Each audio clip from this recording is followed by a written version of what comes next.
They set out with only their backpacks and a thirst for peace and adventure, but then they vanished without a trace.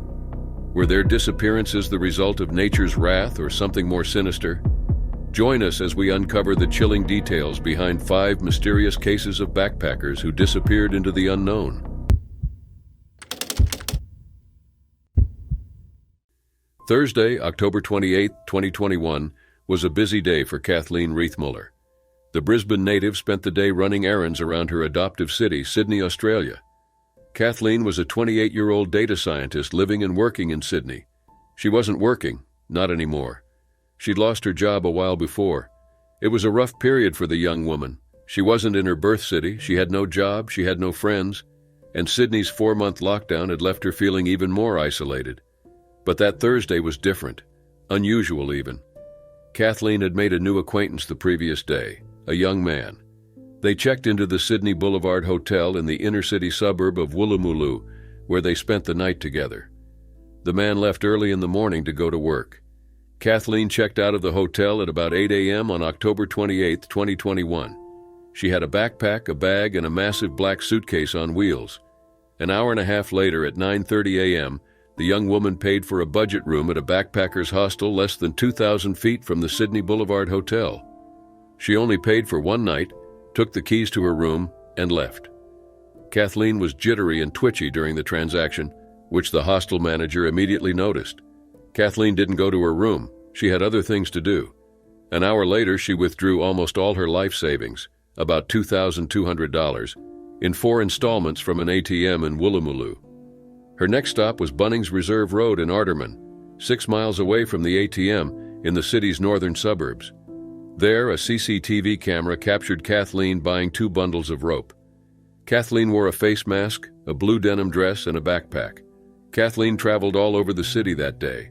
Not even an hour later, at about 12:30 p.m., she was already 16 miles away in Parramatta. There, she went to a McDonald's, still wearing her backpack and carrying 2 bundles of rope. She had her mobile phone in her hand. These details were again captured on CCTV. 2 hours later, at about 2 p.m., a backpack was found abandoned in Lane Cove. The backpack was quickly handed to the police, who opened it and found many important identity documents, such as a passport, a birth certificate, a phone, and other personal items. There was also a receipt for 2 bundles of rope. It all belonged to Kathleen Riethmuller. Now worried for her safety, police launched a search for the woman. Almost simultaneously, in Riverview, the neighboring suburb to Lane Cove, where her backpack was found, Kathleen Riethmuller was sprinting frantically in the middle of a street. That's when a man named Shane saw her and offered to give her a lift. Kathleen accepted and entered the car. A while later, Shane stopped at a red light. Something extremely bizarre happened next. Kathleen opened the door and jumped out of the car, hurtling into 4 lanes of traffic. Cars screeched, coming to a halt. Others honked. Kathleen started sprinting and disappeared into the bush. Bewildered, Shane waited briefly. Soon after, Kathleen re-emerged and waved at him. She entered Shane's vehicle once more. Shane dropped her off further down the road at a North Sydney petrol station. This was the last time Kathleen was ever seen. The police started an investigation trying to find the missing woman. They managed to piece together the timeline of her disappearance on October 28th. They talked to Kathleen's mother, and that's how they found out about her dissatisfaction and isolation. This, coupled with the knowledge that Kathleen had purchased the 2 bundles of rope, made them fear the worst. They combed the bushland nearest to her last known location but found nothing. It was as if Kathleen had vanished off the face of the earth. But then they discovered new information about Kathleen Riethmuller. Her journals were filled with thoughts, many of which were directed at starting a new life. She talked about leaving no traces, closing her bank accounts, and covering her IP addresses. She wrote that she wanted to go to Melbourne. As a result, police now believe Kathleen Riethmuller may still be living in Australia under a new identity. She was known to use aliases. Do you think Kathleen disappeared of her own volition, or something more sinister happened to the young woman? On October 19, 2004, Max Vidar-Caster and 2 friends met in Sydney. To 19-year-old Max, this was the ultimate dream come true. Max, who was Swedish, had grown up watching documentaries and movies about Australia and its vast outdoors. In truth, Max was fascinated by the country and what he believed to be the Australian lifestyle. and now he was at the start of a year-long backpacking adventure, ready to explore the land of his dreams. Max had everything he needed: friends, a backpack, boundless enthusiasm, and a few €100 from his dad, Rolf. Knowing a 9-to-5 job awaited him in Sweden after this year, he was determined to make the most of every moment. Once the friends landed in Sydney, they bought a used car and headed straight to Byron Bay. With its vast beaches and vibrant community spirit, the coastal town attracts millions of surfers, backpackers, artists, and other tourists annually. It's the place a free-spirited teenager with long blonde locks like Max always wants to visit. After spending some time in Byron Bay, the trio continued their journey and ventured up the coast. Once they reached Brisbane, they eventually parted ways. 19-year-old Max Vidar Castor was now on his own. The teenager knew what he wanted to do next. As such, he boarded a flight to Melbourne, ready for his next adventure. There, he purchased some hiking gear. He wanted to tackle Victoria's Great Ocean Road, a 150-mile stretch of road along the southeastern coast of Australia, and he wanted to do it on foot, like many other tourists before him. On March 31, 2005, Max arrived in Warrnambool, which marks the western end of the Great Ocean Road. There, the young man did something unexplainable, something his loved one would struggle to understand for years and years to come.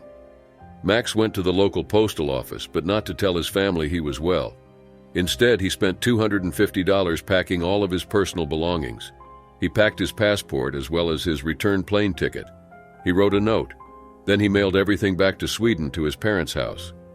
Max's parents and siblings received all his belongings and a note written in English rather than their native Swedish.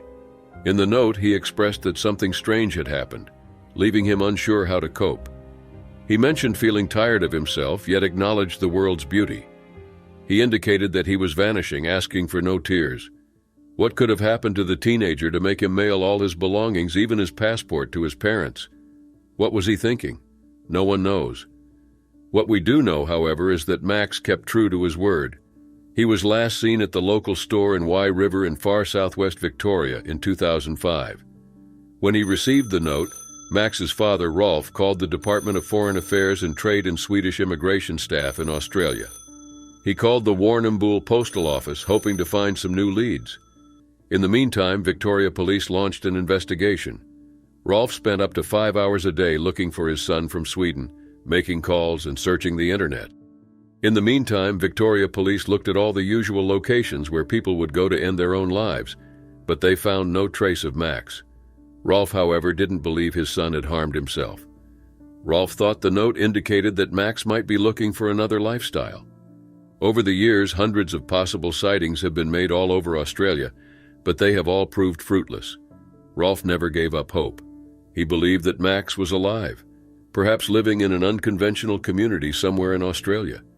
He thought Max might be too ashamed of his disappearance to come forward.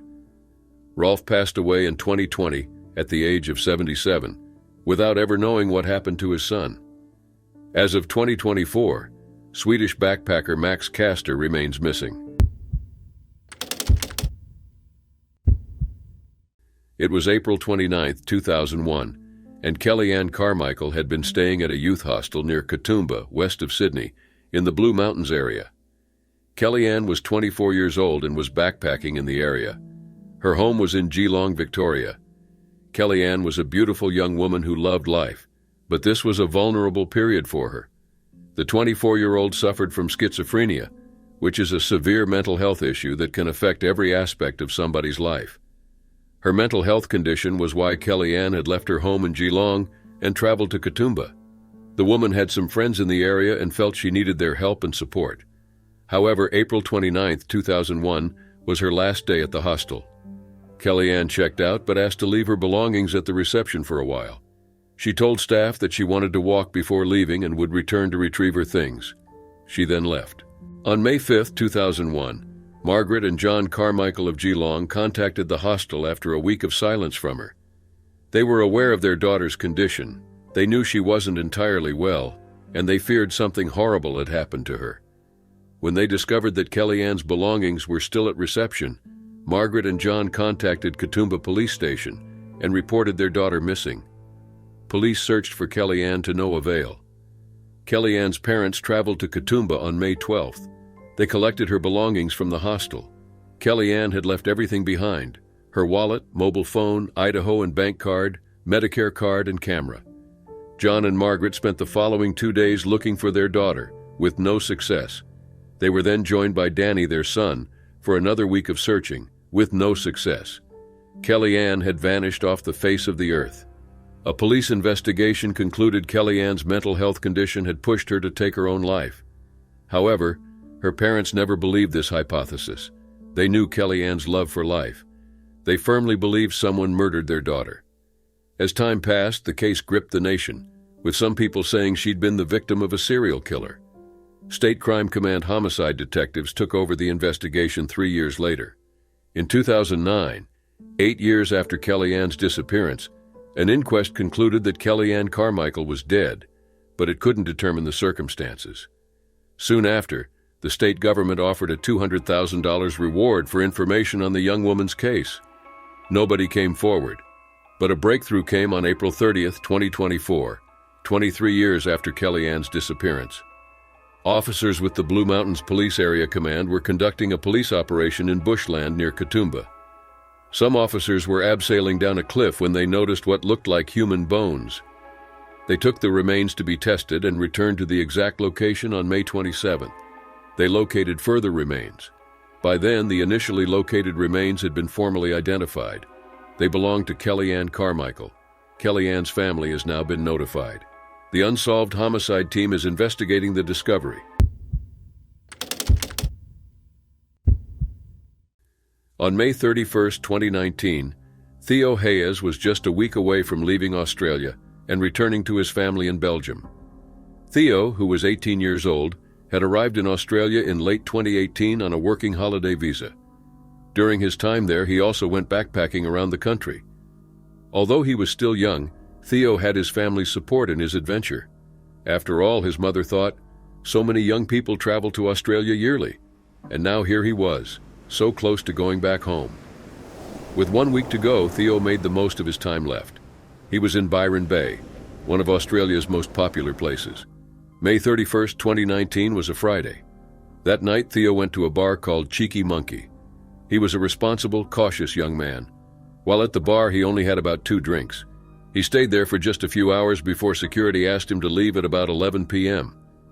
An hour later, Theo's cell phone pinged somewhere near Cape Byron, the easternmost point of the mainland of Australia, around 1.9 miles east of Byron Bay. Then it disconnected. On June 6, 2019, Theo Hayes' family called New South Wales police. They hadn't heard from Theo in days, and he'd failed to return to his hostel. The very same day, the Wake Up hostel also alerted the police. Theo was supposed to check out 3 days before, but never did. It quickly became evident that something was wrong with Theo Hayes. Police discovered his belongings, even his passport, still inside his hotel room. As soon as Theo was reported missing, a large-scale search was launched. Theo's parents traveled to Australia to help look for their son. Authorities used helicopters, cadaver dogs, drones, trackers, divers, and rock climbers. Luckily, they had a few leads. They used technology to retrace Theo's steps, mostly on his phone signal. Companies like Google and WhatsApp were contacted and asked for their help.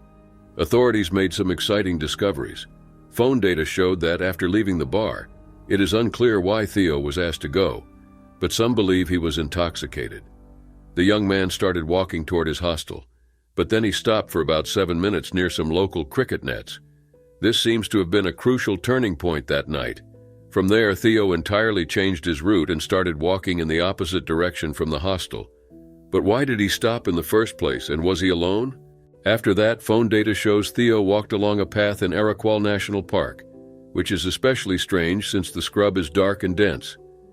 But Theo made it through the park and reached Tallow Beach, where he spent about an hour watching videos on YouTube and texting family members. It was already past midnight. His last cell phone signal was on June 1st, 2019. After that, Theo simply vanished. His gray Puma hat was found in July 2019 near Tallow Beach, but nothing else. In 2022, NSW coroner Teresa O'Sullivan ruled that Theo Hayes died that fateful night in June 2019. She ruled out self-harm or intentional disappearance since Theo's excitement for turning back home was well known. The coroner suggested that Theo might have met with a terrible accident while he was alone. He may have tried to reach the headland below Byron Bay's lighthouse, lost his footing on the slippery shale, and fell into the sea. But Theo's reputation as a cautious and responsible young man also raised another possibility, that maybe somebody else was responsible for his death. With no particular evidence, more than one conclusion could be reached either way. Theo Hayes's fate remains a mystery. In June 2023, Celine Kremer, a 31-year-old Belgian tourist, backpacked around Australia. Although she was alone on her trip, she used to keep in touch with her sister Amelie and her mother Ariane. During her trip, Celine also updated her Facebook page, letting her internet friends know about her adventures and whereabouts. At some point, the young woman shared a photo of herself standing atop Mount Wellington with a significant smile. She captioned the photo with a pun, "A little devil in Tasmania." Celine planned to travel to Victoria via the Spirit of Tasmania ferry on June 21st. Her mom and sister were both aware of her plans, but before leaving, the 31-year-old woman wanted to explore more of Tasmania's beauties. On June 17th, Celine was seen in Waratah, a locality and town in northwestern Tasmania. 10 days later, her car, a white Honda CR-V with the registration E40TF, was found abandoned in the Philosopher Falls car park. There was no sign of Celine and no other evidence of her whereabouts. Her worried family had reported her missing the day before after failing to make contact with them or with anyone else. When Tasmania police found Celine's car in the Philosopher Falls car park, they knew something was wrong. Piecing the clues together, they believed Celine had traveled to Philosopher Falls on June 20th for a day-long trek. According to their findings, the last time Celine's phone got a signal was June 20th. They also believed Celine had packed lightly, not more than the usual amount suitable for a day-long trip. With these new findings in mind, they knew they had to rush to find the woman alive. Although Philosopher Falls is a Grade 3 hiking trail, which in the Australian walking track grading system means it's suitable for most ages and fitness levels, the trail is surrounded by dense rainforest. To make matters worse, the weather wasn't friendly, and exposure was a significant risk. Authorities launched an intensive search operation involving police, State Emergency Service, SES, ground crews, specialist swift water rescue personnel, drones, ATVs, and a helicopter. Celine's family and friends took to social media pleading for assistance. Despite their efforts, nothing was found as days passed and the weather deteriorated. Finally, authorities called off the search for Celine Kremer on July 10th. They concluded that she could not have survived the conditions she had been exposed to since she was reported missing. However, the investigation into the missing person remained active, with the hope of finding new information to help Celine's family find closure.